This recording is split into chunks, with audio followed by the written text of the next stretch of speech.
We knew that if we wanted to go have meaningful impact on the world, we would need to solve big problems. And so we started by looking holistically, where can we go have impact? And we knew a lot of people who worked on enterprise technologies like IT technologies. We knew people who worked on consumer, but we didn't know a lot of other people in Silicon Valley thinking about infrastructure. Welcome to Technovation. I'm your host, Peter High. My guests today are Sanjit Biswas and John Bicket. In 2015, they co-founded Samsara, an industrial Internet of Things company, which recently hit $1 billion in annual recurring revenue. The company's been recognized on the Forbes Cloud 100 list, among other recognitions it's received. Sanjit is the company's chief executive officer, and John is the company's CTO. They held the same titles at the other company they co-founded, Meraki, which built the first cloud-managed enterprise networking products, including switches, firewalls, and Wi-Fi access points. Meraki was sold to Cisco for $1.2 billion in 2012. Sanjit, John, welcome to Technovation. It's great to speak with you both. Great. Thanks for having us, Peter. Excellent. Well, Sanjit, maybe I'll begin with you. I would love to have you set a bit of context for the conversation as to the business that Samsara is in. Maybe take a quick couple of minutes and describe it in greater detail than I've had an opportunity to do so far. Sure, happy to. So to understand Samsara, it's really important to understand our customer. We serve the world of physical operations. So if you think about the construction companies, the energy utilities, the local governments, all the people that are really running the planet's infrastructure, that's who are using our products. And what we do for them is we help make their operations safer, more efficient, more sustainable. If you think about the work that they do every day, it's asset intensive. Think big construction equipment, lots of trucks, lots of people out there. It can be dangerous at times, and it's hard work. And so what we're doing is taking technology, new technologies like AI and sensor data and kind of cloud, bringing it into the field and making it practically useful for them to go and reduce their risk or spend less money on fuel or find ways to emit less carbon. These are the challenges they're facing every single day. The way they've done things historically has been with pen and paper and kind of just hard work. We now see an opportunity to bring these modern technologies into the field and go have a lot of impact. So you mentioned our revenue numbers. We're now over $1 billion in revenue. We also serve about 20,000 different organizations around the world. And we tend to focus on the larger, more complex physical operations. So if you think about some of our customers would be firms like DHL, delivering all the packages and parcels on the road, or XPO Logistics, or some large utility companies. So hopefully that gives your listeners a bit of a mental picture of who we serve. That's very helpful. I appreciate that context. And John, Sanjit just mentioned artificial intelligence and the fact that it's really kind of core to Samsara with video and telematic analytics at the core of the offerings. I imagine this gives you a lot of reason to address how you manage and leverage products and customer analytics more generally speaking. And I wonder if you could take a moment and talk a bit about your overall approach to data and artificial intelligence.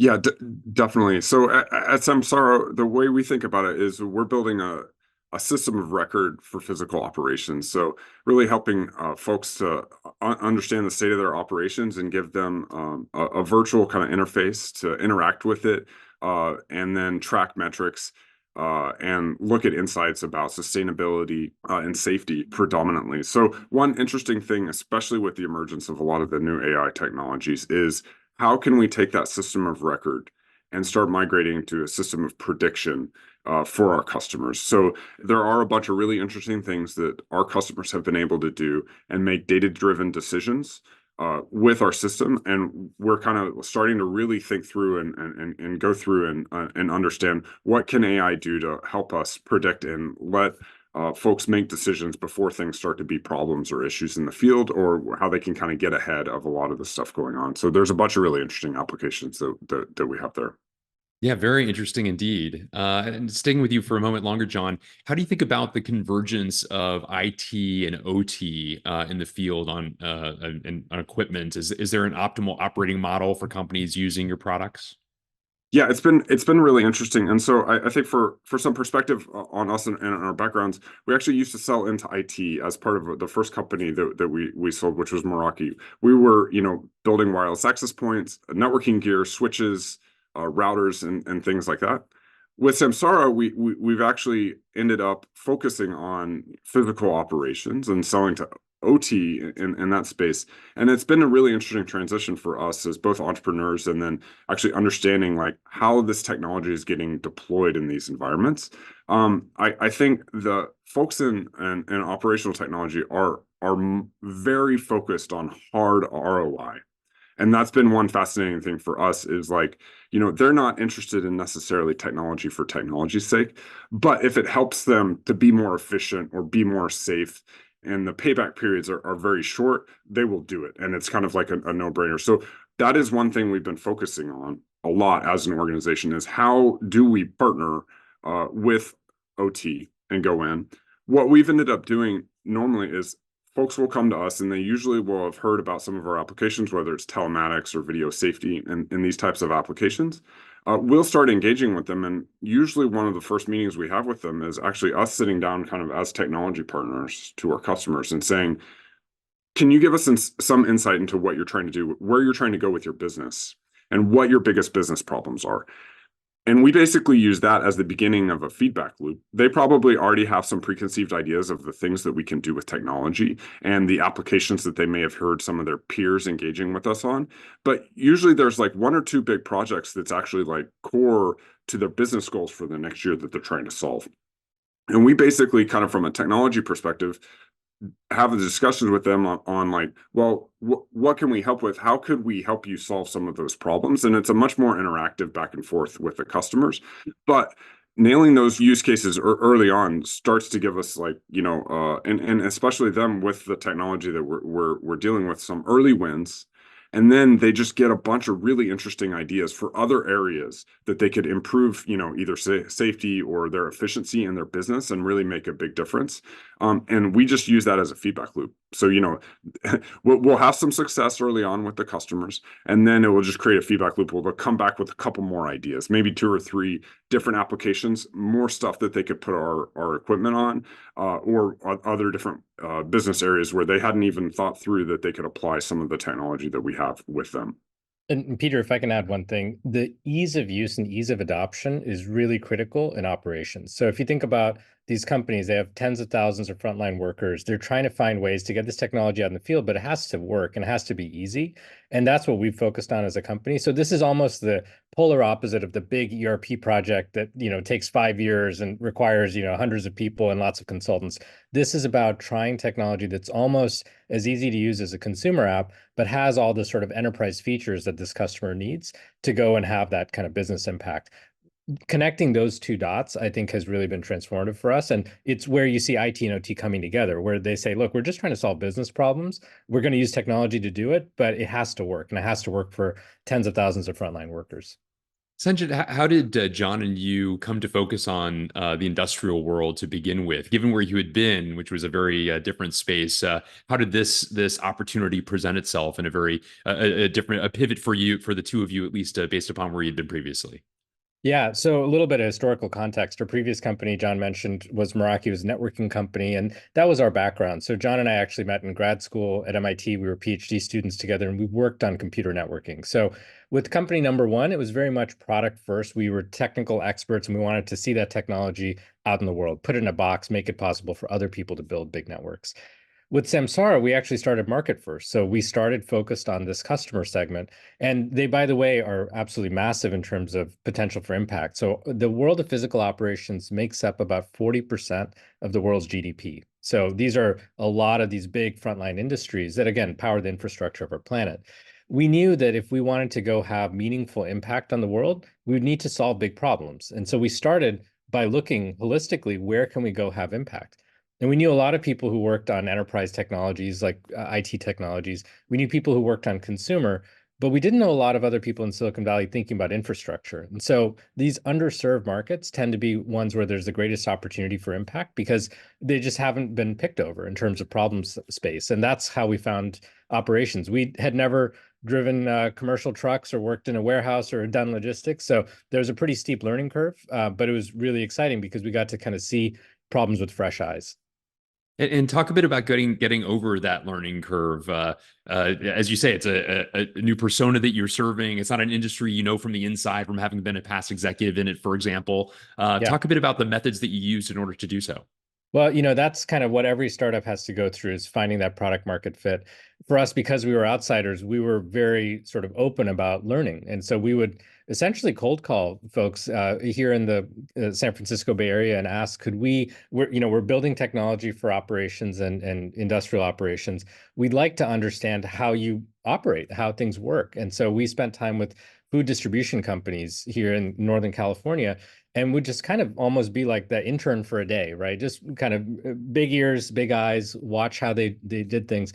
And that's when we saw all these really practical challenges. They were running pen and paper process on clipboards. They were planning routes with big maps on the wall, and just kind of figuring, okay, we'll go to the northeast section, then we'll go south.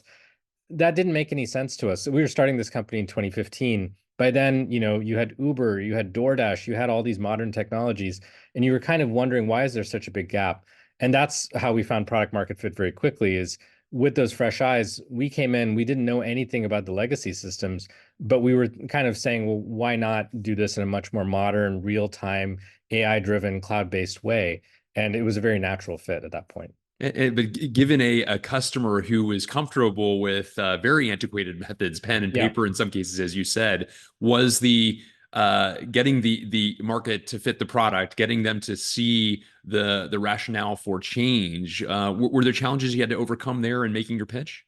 No, you'd be surprised. So by 2015, I think everyone had gone through the generational change of being comfortable with smartphones and technology. Everyone that we met with wanted something different. They wanted something better. They just didn't know how to make it happen because they had been through these really painful IT projects where they said, that last project took us about 5 years or 10 years and, cost a lot more than we expected. So they were looking for the sort of ease of use that they saw with, the Facebook app in their phone, but the business application that we offer. And so that's where the gap was. No one had built modern enterprise technology for this operations customer at that point.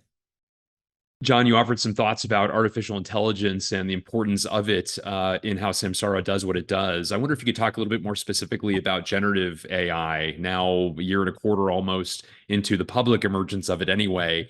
How do you see its evolution and how does it factor into the plans that you have?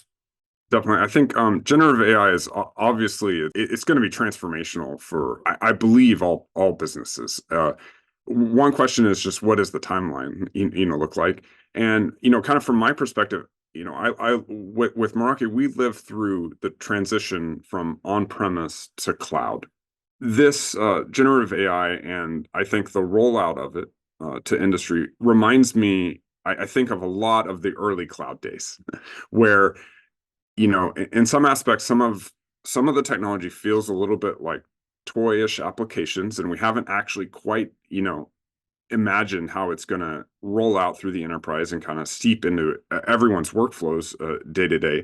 But the interesting thing, if we reflect back on how the transition from on-prem to cloud happened, that was really a transition that affected all companies that do software development. Like it's almost impossible now to walk into a software company that doesn't use the cloud in some kind of way. And I think the transition with generative AI is going to be very similar. It's going to change how we develop software. It's going to change how we interact with software and the interfaces that we use. And then I think on top of pure AI companies, it's going to end up impacting every company that does software development. So I think that will take some period of time to work through, and kind of now we've seen a lot of the promise and everyone's kind of starting to think through what all the really interesting use cases are. But one fascinating thing for us is like we already have the endpoints available. Like everyone already actually has very powerful kind of essentially supercomputers in their hand that are actually able to run a lot of these models. And over the next 10 years, I think we will see a huge amount of progress in the capabilities that these have. But a lot of the interesting enterprise use cases still need to be worked through. Like, how do we handle security? How do we handle access control? How do we handle data sharing? Like, these are really interesting problems that I think if we look back to how the cloud transition, worked through, is like we were able to solve them. Some of them took a couple years to actually understand, like, how should we interact with these systems? What are those use cases? What are the patterns and the design patterns look like? And then how long does it take us all to kind of get used to it? I know one incredible thing that has been going on the past few years is starting to have different interfaces to things. Like if you've used ChatGPT, using the text interface is actually incredible. Like that's a different interaction with software than we traditionally have. So I think some of these things will be really interesting just to see how what we can do with them, how far we can push them, if that makes sense. And some of it we'll just need to iterate a little bit on it as an industry to go through. Can you talk a bit about the team that you lead as well, John? And especially given the fast pace of change in technology, how the kind of evolution of the skill sets and the means of operating that team has. How do you think about that? Yeah, definitely. I think it is interesting. Obviously on our R&D team, we work with a lot of folks that are multidisciplinary.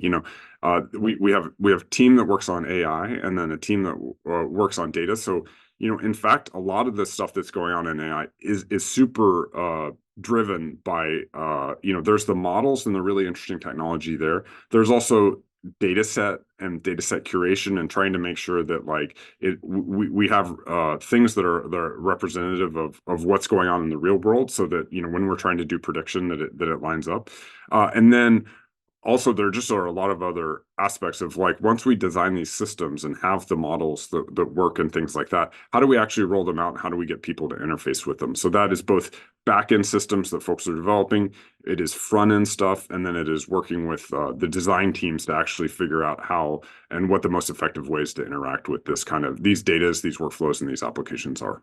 And that was actually a very deliberate build for us because we knew the power and potential of data. So, we have millions of sensors out in the world that are pulling in this data. And just to put some numbers on it, we're talking about 80 billion plus minutes of HD video footage from our dash cameras. We're talking about 6 trillion data points, hundreds of millions of workflows. So this is what we use to go train the AI models. And it's kind of been like a layered pyramid, right? So we started with that kind of data layer down at the bottom, made sure it was high quality, it was clean, it was organized, there was metadata attached to it.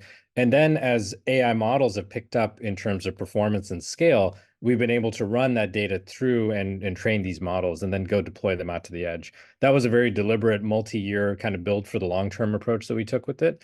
I don't think it was obvious to people a few years ago when we were starting why we were putting so much emphasis on data and data organization as opposed to just hardware or solve a problem. Most of our team is actually a software team. 80+% of our R&D headcount is really allocated towards that software effort, and that is all about data at its core.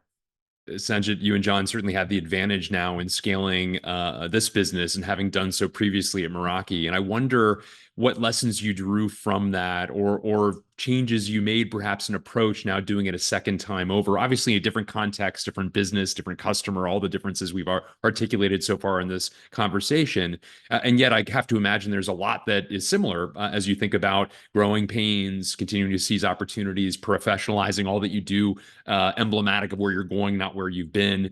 Talk a bit about some of the game plan and perhaps some of the differences this time around, having done it before. Yeah, I think there are numerous differences. You kind of went through some of them, but no two periods of time are the same. These markets are, of course, very different. Technology adoption is different now than it was 15 years ago, that sort of thing. So there's a lot we can talk about with the differences. I think what's more interesting are the similarities between the companies, what we brought with us, to your point. John mentioned one of them, which is this idea of a customer feedback loop. That was something we kind of discovered organically in our first business at Meraki. This idea, it makes common sense, right? Spending time with customers, listening to their feedback, and then going and implementing product based on that. It's actually not how every company operates. Many companies start with the technology and it's like throwing a dart from across the room and trying to hit a bullseye. It's very hard.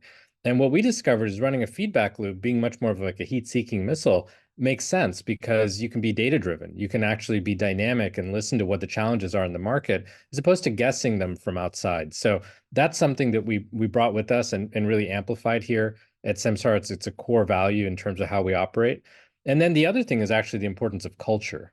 So as we scaled up both organizations, we realized we couldn't be everywhere at once. In fact, we couldn't be on the hiring panels or the welcome sessions. It would just be not practical or feasible to train thousands of people.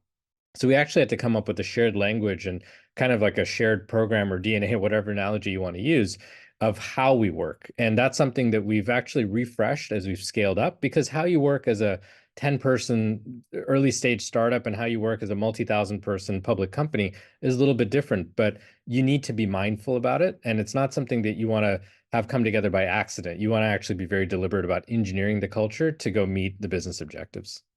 John, we've talked about numerous technology trends of relevance in this business, data and analytics, generally speaking, AI more specifically, of course, IoT, a centerpiece of what you do as well. Are there other technology trends that excite you as you look ahead to the future that you are in the process of investing in, or you believe will be part of your strategic fabric in the foreseeable future? Yeah, I mean, definitely you touched on them. AI and data are two of the huge areas that we're, fundamentally invested in. And those are the biggest ones that are directly relevant for a business. But kind of like you said, there are a lot of adjacent areas where there are just fascinating things going on. Like one of the areas I've followed a lot, there's obviously been a huge amount of technology development with self-driving and things like that. And there's a lot of spillover, from those types of technologies that's very relevant to us. The other really fascinating area that I think there is a lot of development, especially in the early kind of in the R&D space, is in robotics. And there are many different applications there, but I think the next 5 to 10 years will be very interesting to see how those kind of develop from both the perspective of systems, even thinking about like warehouse robotics that, traditionally like look a little bit simpler actually than like I think what a lot of folks kind of imagine when we start thinking through what does robotics mean kind of from a sci-fi perspective, if that makes sense.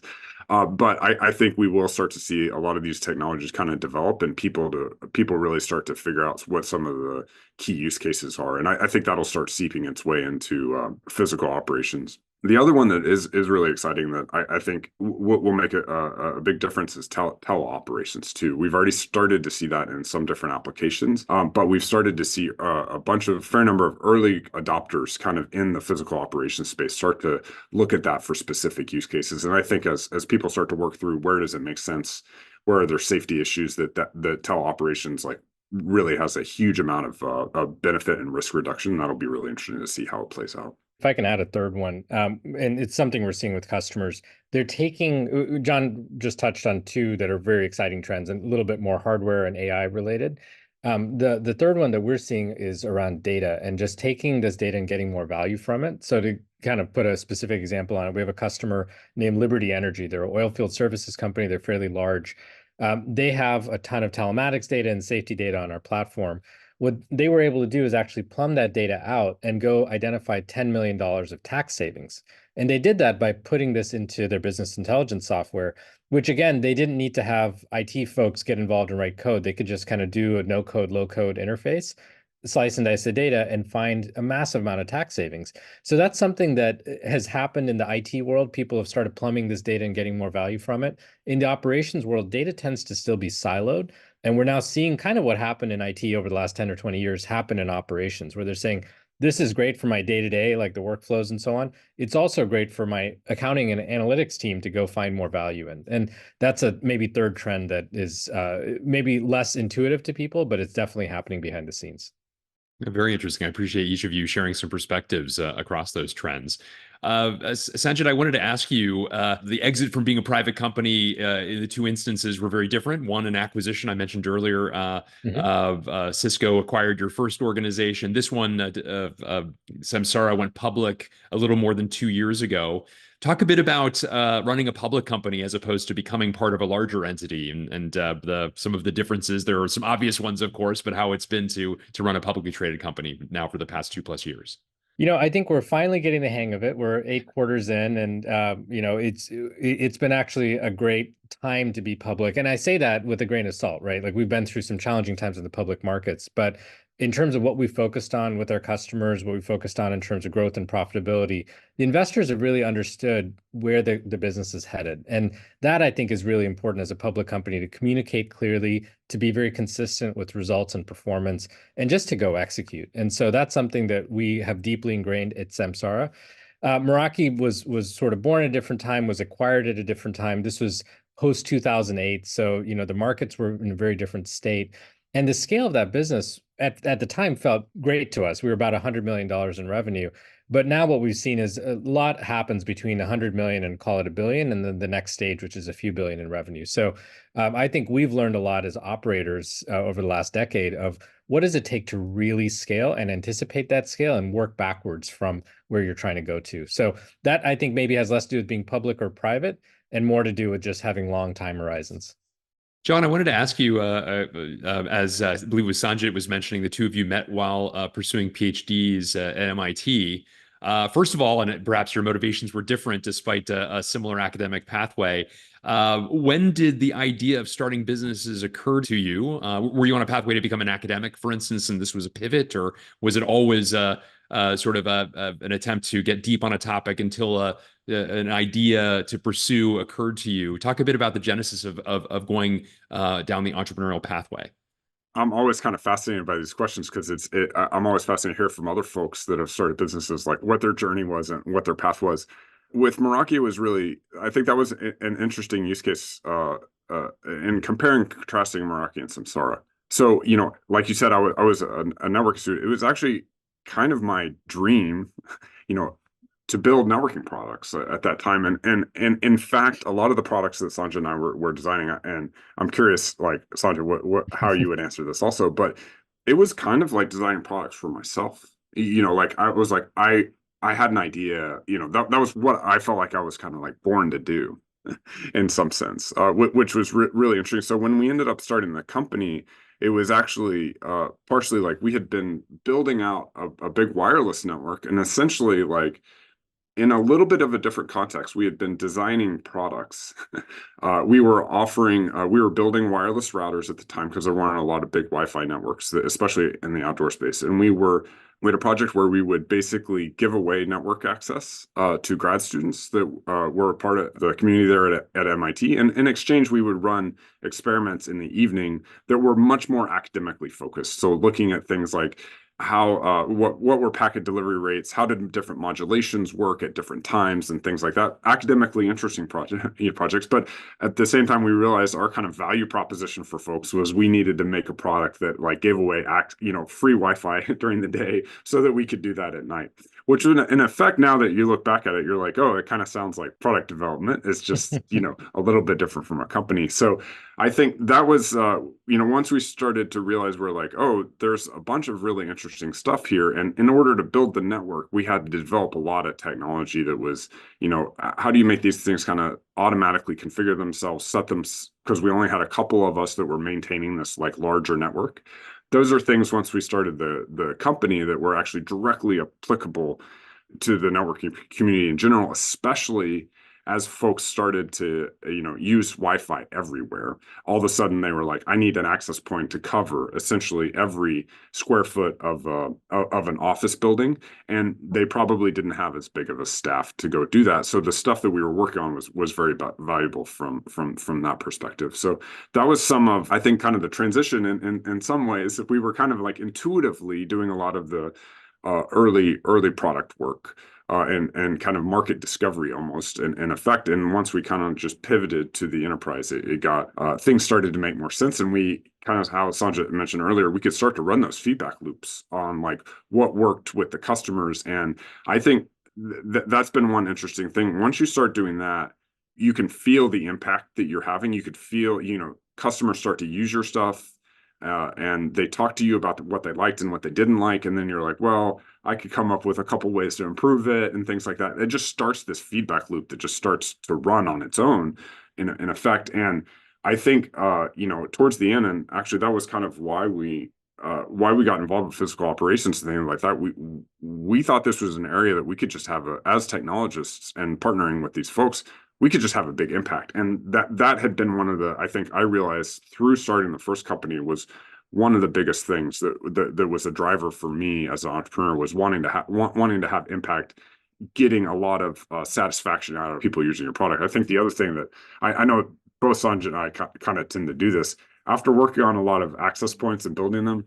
You look up at the ceiling a lot because where people put access points and stuff like that. And let me tell you, it is the most amazing thing to be able to go out and I know everybody on the Meraki team and the folks that are still working on these products just do the same thing. It's incredibly validating to go out into the real world, to walk into a coffee shop or anywhere else, like look up and see an access point that you had a part in working on that. That's just incredibly validating. So I think a lot of that was just like, almost makes you compelled in some sense to want to have an impact, to want to seek these ways out that you can contribute.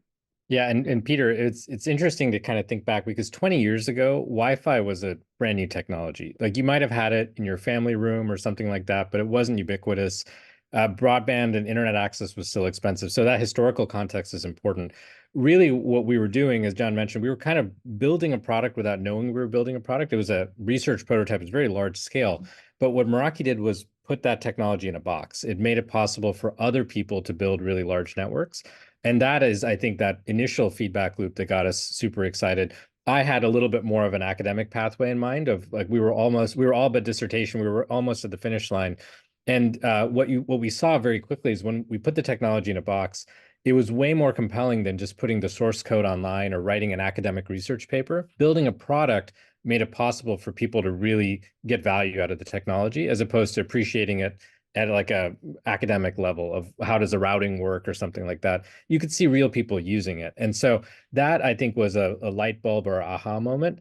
And it was not the most intuitive or easy pathway for us. We were grad students in Boston. We had no network of venture capitalists around us. We had no capital of our own. So there was a lot of figuring out we had to do in terms of how do we get this thing off the ground. And again, this is kind of almost 20 years ago that we were doing this, and the venture ecosystem was much smaller back then. So it was a bit more uncharted territory. And we were doing hardware, software, and cloud, which was pretty outlandish at the time, right? So there were a lot of kind of hurdles or roadblocks in the way. But once we saw that potential for impact of putting this technology in a box, we just wanted to figure out a way to make it happen. Sanjit, I'd love to also ask you about your collaboration as a duo. You've co-founded now two companies. You've held the same titles in each of those companies as well. So you seem to have found like a great way of interacting together. Can you talk a bit about the nature of the partnership, which clearly has done quite well now 2 times over, and the way in which the two of you work together? I can imagine perhaps that maybe you've got some, no doubt, overlapping strengths, but also probably some complementary ones as well. Talk a bit about the nature of this partnership, if you would. Yeah, I think there's a lot of consistency in it, even from when we were grad students. So we worked on this research project that John mentioned called RoofNet. There weren't a lot of us back then. It was a small research team, but even then, John was predominantly writing a lot of the software. I was out kind of helping get the thing built and kind of helping organize it. But at the end of each day, we would always sync. We would kind of talk about what we learned, what some of the technical challenges were, what we needed to do next. So I think it was helpful that I had the sort of technical background and context. And then John also has a really good business sense as well. And, we've been able to sort of work as a partnership across these three different instances, right? Academic research, Meraki, and now Samsara, because we have that shared understanding of the world and shared alignment. We're both trying to have a lot of impact in the world. So it's actually really helpful to have that co-founder relationship where you're deeply long-term aligned, you have a lot of shared experience, but you're two different people. So you can kind of work off each other and also provide that feedback of like, I don't think that's the right approach, or, maybe we're missing X. That often tends to be something that it's hard to get in a more professional environment. Yeah, excellent. I'll trouble you both for one more trip down memory lane to ask you to reflect on some of the difference makers for each of you on your pathways to becoming entrepreneurs. Some of the secrets to your success, if you will, especially tuned perhaps for others who might wish to walk in your footsteps. John, could I trouble you to go first on that one? Yeah, I think it's kind of one of those fascinating things. Looking back, when you look back, especially to your more formative experiences, it's all, at least for me, when I go through and think back to the ones I'm most thankful for, it's always the most challenging environments and the ones at the time that I would be like, I am not really enjoying this experience.